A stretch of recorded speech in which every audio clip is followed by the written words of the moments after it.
What up, YouTube? Tim is here, and happy Star Wars Day. Since it is, of course, Star Wars Day, I'm actually doing my reviews for the prequels. I, of course, did my reviews for the original Star Wars films before, but now here is my turn to do the prequels now. And I, of course, just talked about the Phantom Menace, and now here's my review for Star Wars Episode 2, Attack of the Clones. Once again, directed by George Lucas. This time around, instead of you having a young, like a kid version of Anakin, this time around you have like more of a teen version of him. And this time around he is portrayed by Hayden Christensen, who you might know is returning as the role once again for the Obi-Wan series. I cannot wait to see Hayden Christensen back in the Star Wars universe.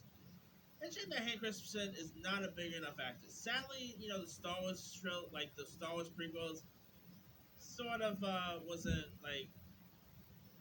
It's a little disappointing how like Hayden Christensen's career didn't go much after Star Wars. But I still think Hayden Christensen is a damn good actor.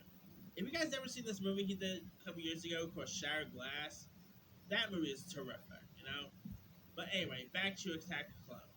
Now, this movie premiered all the way back on May 16, 2002, and it takes place 10 years after the events of the Phantom Menace, where the Republicans, of course, continue to mirror the strife and chaos and all.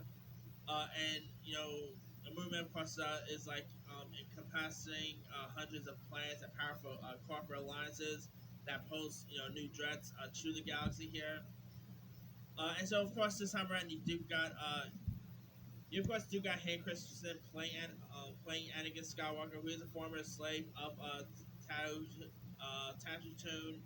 and is of course and pretty much of course Obi-Wan ended up training him and stuff like that.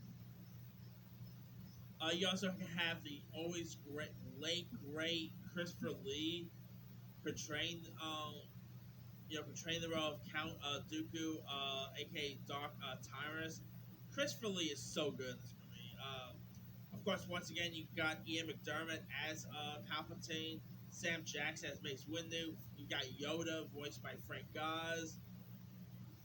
In fact, I didn't really do this, but believe it or not, actors who actually auditioned for the role of Anakin Skywalker in this one included the late Jonathan Brandis, Ryan Felipe, Colin Hanks, Leo DiCaprio, and Paul Walker actually in talks for the role, but it ended up going down to Hayden Christensen, which I know he did a really decent job. Natalie Portman will, of course, pretty much become like Anakin's love interest. Natalie Portman is so good in this. The lightsaber scenes in this are pretty cool. The come on, use the Force is always cool here. And so of course the Galactic Republic ends up facing a separatist movement, and of course the former Queen and now Senator named who's of course named Padme Amanda, played by Natalie Portman.